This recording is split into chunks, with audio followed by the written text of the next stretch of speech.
महाराज जी, मेरा एक सवाल ये भी है कि आप तो सनातन धर्म को रास्ता दिखाते हैं, लेकिन आप देखिए, हम भी आए दिन देखते हैं कि जो आजकल बहुत सारे बाबा आ गए हैं। कोई हाथ ठोक कर ठीक करते हैं, कोई मुट्ठी मार कर ठीक करते हैं। इस तरह तो आखिर इस तरह से धार्मिक सुधार कैसे हो? आपको नहीं लगता कि इससे लोगों का एक अंधविश्वास को बढ़ावा देते हैं ऐसे देखिए। बाबा लोग? हाल ही में उत्तर प्रदेश में घटना हुई, देखिए कितने लोग मारे गए जी हैं। जी, बहुत दुखद हुआ। देखिए, इसमें कारण क्या है आप बताइए। इसमें कारण यह है कि हिंदू जनता जो है, हिंदू जो बच्चे हैं, उनको धर्म की शिक्षा से आपने वंचित कर रखा है। जो हमारा संविधान है, उस संविधान में ऐसी धारा बना दी गई है कि भारत में रहने वाला जो अल्पसंख्यक है वो तो अपने बच्चे को अपने स्कूल में धर्म पढ़ा सकता है, लेकिन जो बहुसंख्यक है हिंदू, वो अपने स्कूल में अपने बच्चे को धर्म नहीं पढ़ा सकता। एक मुसलमान नमाज कैसे पढ़ी जाए, कैसे खड़े हों, कैसे हाथ करें, कैसे पाँव करें, कब झुकें कब उठें, ये बता सकता है, लेकिन हम कैसे किस हाथ से जल लें, कैसे आचमन करें, इसको नहीं बता सकते। तो धर्म पालन जो है वो हम अपने बच्चे को सिखा ही नहीं सकते। तो जब धर्म का उनको ज्ञान नहीं है तो वो कुछ भी करेंगे। तो इसके लिए जिम्मेदार हमारा संविधान है, क्योंकि उन्होंने हमको धर्म से वंचित, धर्म की शिक्षा से हम बच्चों को वंचित कर रखा है। वो खोल देना चाहिए उनको, उस धारा को बदल देना चाहिए। ये जो समस्या है ये समाधान हो जाएगा, क्योंकि सबको सच्चे धर्म का ज्ञान हो जाएगा। फिर ये तथाकथित लोगों की कोई दाल नहीं गलेगी। आपने देखा क्या ऐसा संभव है कि जैसे बागेश्वर धाम वाले बाबा बताते हैं कि आपने क्या किया, क्या हुआ आपके साथ, पूरा पास्ट बता देते हैं, बीता हुआ कल बता देते हैं, क्या ऐसा भैया, संभव? तो अमुक महात्मा आएगा, वो एक सत्संग करेगा, 100 से ज्यादा लोग भगदड़ में मारे जाएंगे, ये वाला भविष्य क्यों नहीं दिखता है? ये दिख जाता और वहां भगदड़ रोक ली जाती। 128 लोग मर गए, वो भी सत्संग में मर गए। किसी बाबा को ये भविष्य क्यों नहीं दिखता है और इसके बारे में सचेत करके लोगों को क्यों नहीं बचा लेता है? यही हमारा प्रश्न है। तो आप कैसे हम कैसे कहें? हम तो कह रहे हैं कि धर्म की शिक्षा को आप खोल दीजिए, संविधान की धारा 30A हटाइए, उसमें जो प्रावधान है उसको खत्म करिए। हम हिंदुओं को स्कूल में शिक्षा धर्म की मिलने लग जाए, हमारा हिंदू सत्य धर्म को जान जाएगा, फिर वो ये ठगी के चक्कर में नहीं पड़ेगा। लेकिन आप उसको तो रोक के रखे हो और कहते हो हम अंधश्रद्धा का निर्मूलन करेंगे। अरे भाई, अंधश्रद्धा बनती क्यों है? अज्ञान के कारण। आप पहले से ज्ञान परोस दो, अंधश्रद्धा बनेगी ही नहीं। आप जो प्रकाश है ज्ञान का, उसको तो हमारे हृदय में फैलने ही नहीं देते हो और कहते हो कि हम अंधेरा दूर कर देंगे। कैसे कर दोगे? अंधश्रद्धा का उन्मूलन कर देंगे। जब अंधेरा रहेगा तो अंधी श्रद्धा तो होगी हमारी। फिल्मों में हिंदू देवी देवताओं के गलत चित्रण को लेकर मुझे याद है आपने बड़ा अभियान चलाया था, दिल्ली में से ही शुरू किया था, आपसे मुलाकात की थी। लेकिन आप देखिए कि लगातार जिस तरह की घटनाएं समाज में अभी भी रुकी नहीं हो रही हैं, चाहे फिल्मों की बात कर लीजिए, धर्म परिवर्तन की बात कर लीजिए, लव जिहाद की, आपको लगता है ये बड़ी समस्या अभी भी है? देखिए, ये जितनी छोटी समस्या हम इसको समझ रहे थे, हमारे मन में तो उत्साह था जी। और हमारे सामने ये परिस्थिति थी कि गलत हो रहा है, तो हमने सोचा कि हम इसको नियंत्रण करें। लेकिन हम जितना छोटी समस्या इसको समझते थे वो छोटी नहीं है।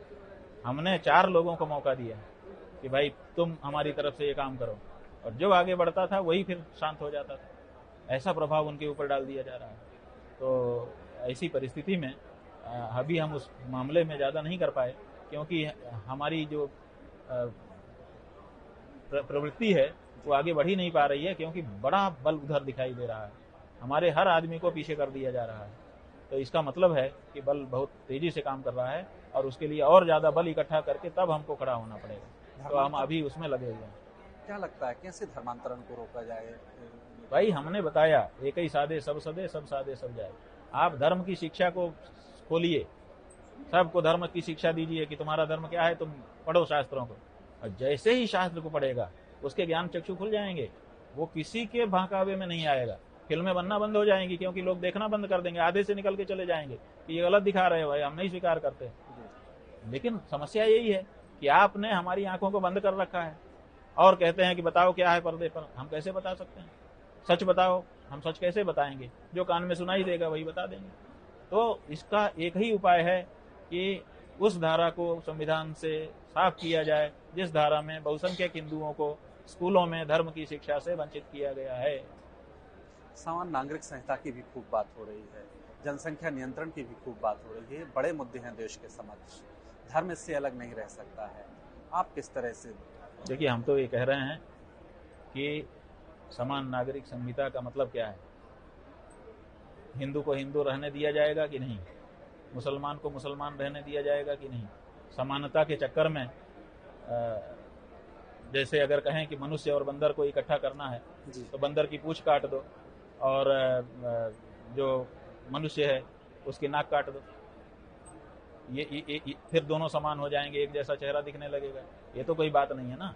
इसलिए हमको हमारे धर्म के अनुसार रहने की छूट होनी चाहिए। अगर हमको इसमें कोई बाधा आ जाती है तो और केवल इसलिए कि उनके साथ तुमको रहना है इसलिए इतना समझौता तुमको धर्म के साथ करना पड़ेगा, ये कैसी बात है? ये हम नहीं समझ पाते हैं।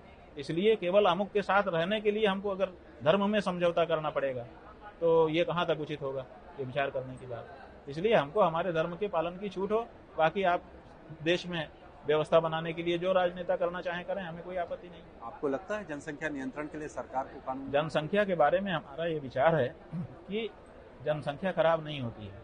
देखिए व्हाट्सएप पे ज्ञान आ रहा है, लोग दिखा रहे हैं कि डेमोग्राफी चेंज हो गई, यहाँ की हो गई, इतने साल के बाद ऐसे चेंज हो जाएगी, फिर ये हो जाएगा, फिर ये प्रधानमंत्री बन जाएंगे, डराया जा रहा है।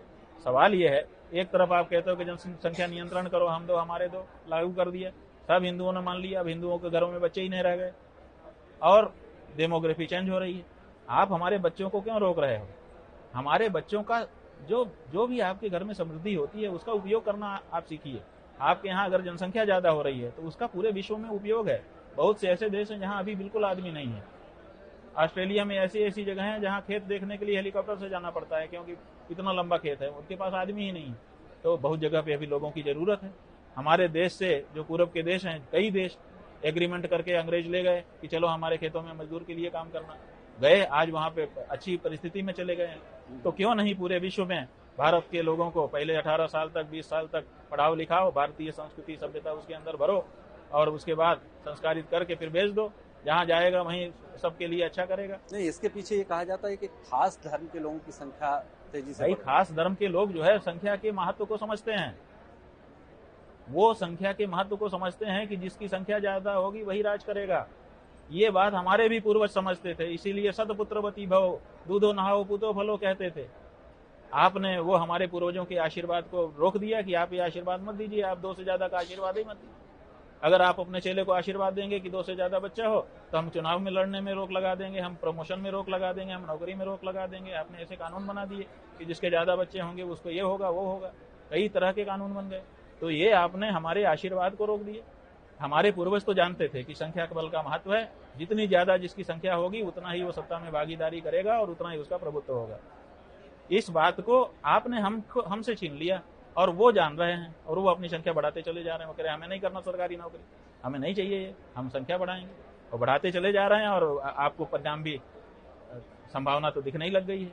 तो वो समझदार हैं इस मामले में। ये इस मामले में हिंदुओं को भी समझदार बनना पड़ेगा। हम 97 करोड़ थे, अब 84 करोड़ हो गए। बाद वाले 10 साल की जनगणना में इतना हम अंतर आ गया। अभी और जनगणना जब होगी तो और अंतर आ जाएगा। तो ये जो हम घटते चले जा रहे हैं और वो बढ़ते चले जा रहे हैं, इसका क्या कारण है?